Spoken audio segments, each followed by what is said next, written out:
Greetings. This is Paul the Poke from paulthepoke.com. We got some breaking news coming out of Israel and the Middle East. We're going to talk about that. Appears Russia is adopting a more aggressive posture and tone towards Israel. I want to give a big shout out to Checkmate at valortube.com. He gave me a heads up on this in regards to the Russian piece of this, and they are jamming GPS equipment in Israel, affecting Israeli airspace, and specifically affecting travel coming in and out of Ben Gurion Airport outside of Tel Aviv, and effectively messing with some pilots when they're trying to land their planes and so forth on commercial. So it's not even military, it's commercial flights is the big concern. So it's being reported. But at any rate, thanks to Checkmate for giving me a heads up into this story, and had some other things brewing. And, we're kind of reaching, or appear to be reaching, a little bit of a head on this particular issue. Two places we want to keep a very close eye on in regards to this story. Number one, down here to the south, this would be Ben Gurion Airport. And again, that's in Tel Aviv, Israel. You see it located here on the cursor, the red cursor. And then also we're going to take a look up here on the blue cursor. And this is Latakia in Syria. And the reason we care about Latakia is because the Russians have a base, a naval base and port in Latakia, Syria. So, and then also we're going to eventually go to Turkey up here in the north.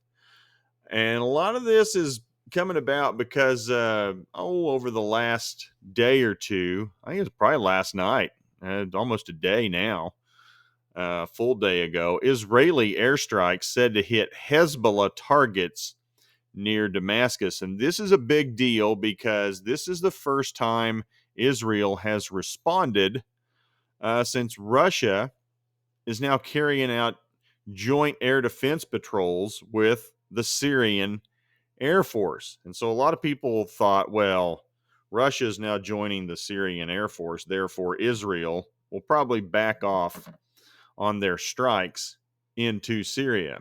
Well, maybe not. This is from the Times of Israel. Israeli jets carried out airstrikes against targets near Syrian capital of Damascus. This would have been Monday morning in the Middle East.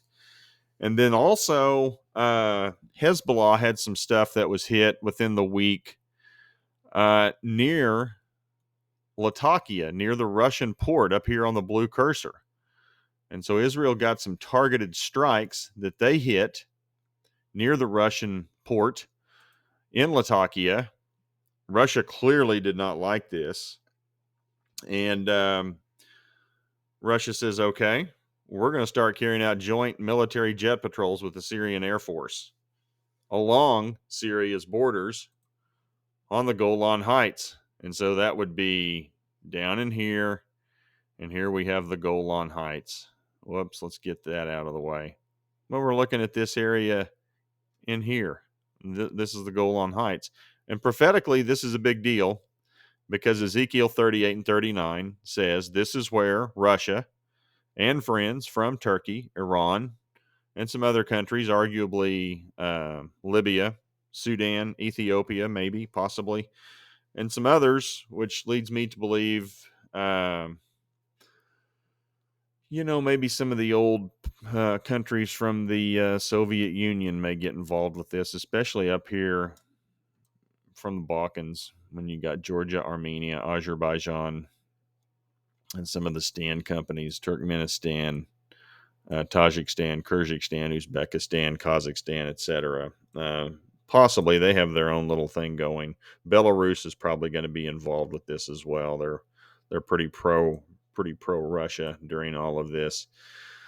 But you have all the key elements of Scripture: the Golan Heights. You have Damascus being targeted. You have the Russians involved up here in Latakia, where they have influence with a seaport. And we also got ship after ship after ship of more equipment coming into the Mediterranean. We're not even going to talk about what's being moved north of here to the Ukrainian border. I mean, that's its own animal, and Russia continues to bring military equipment by the trainload in from the eastern part of Russia to the west. So there are a lot of moving parts taking place, but again, we're focused on the going-ons between Latakia and down here in Jerusalem, Ben Gurion Airport. Strikes were the first announced since last week. Joint military patrols again, including the Golan Heights. No official reports of casualties with these strikes. Happened at 3 o'clock in the morning. Israel staged hundreds of strikes on targets inside government-controlled Syria over the years, but rarely acknowledges or discusses specific operations. Again,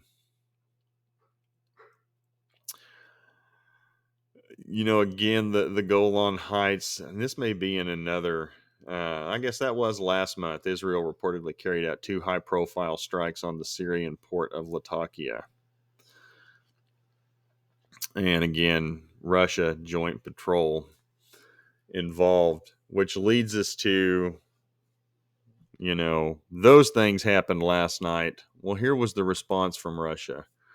Russian signal jammers accused again of interfering with flights entering Israel. So airplanes flying into Israel from the west are experiencing problems due to signal spoofing system installed by Russia in Syria. And so Israeli intelligence seems to think that these GPS jamming devices, electronic warfare known as spoofing, is coming from Latakia. According to the report, the issue is related to signal jammers installed at the Hamamim Air Base in Latakia, close to where some alleged Israeli airstrikes have taken place recently. Officials reportedly believe the jamming to be aimed at other targets, with Israel just collateral damage, allegedly. So again,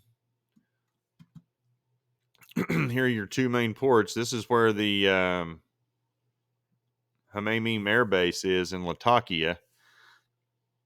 GPS being jammed over Israeli airspace, affecting travel, commercial travel in and out of Ben Gurion Airport outside of Tel Aviv.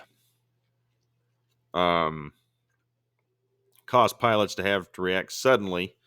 GPS guidance system tells it is in a different place than it actually is. I may have to pull up. What we've run into is electromagnetic spectrum interference from the east, which has taken us a while to understand what it is, says one pilot. Got some tweets out on it. And this has happened, I guess, back in 2019. Russia, for its part, dismisses the allegations as, quote, fake news.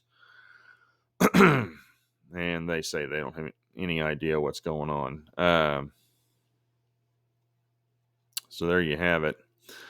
And Times of Israel is not the only one reporting on this. Global.tv, breaking Israeli media reports that Russian military is jamming GPS systems over Israeli airspace, claiming Russia refused request from Israel to stop. That's from Can Media.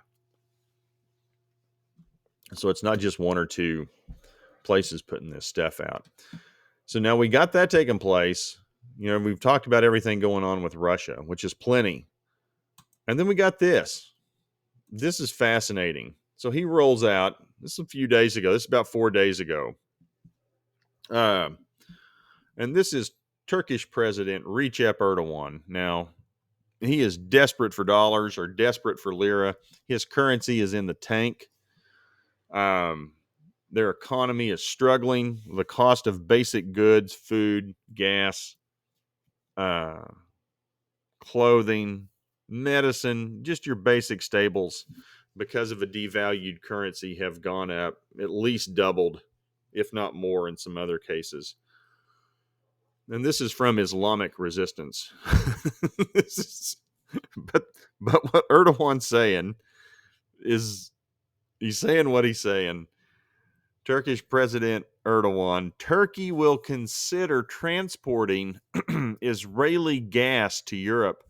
Now, Putin's not going to like this because he wants total control of the flow of gas and oil to Europe, and he wants to control the market, corner the market, and be the one that profits from it. Nobody else. I mean, that's his stated objective. Point two, President Herzog of Israel may visit Turkey in the month of February. That'd be tomorrow.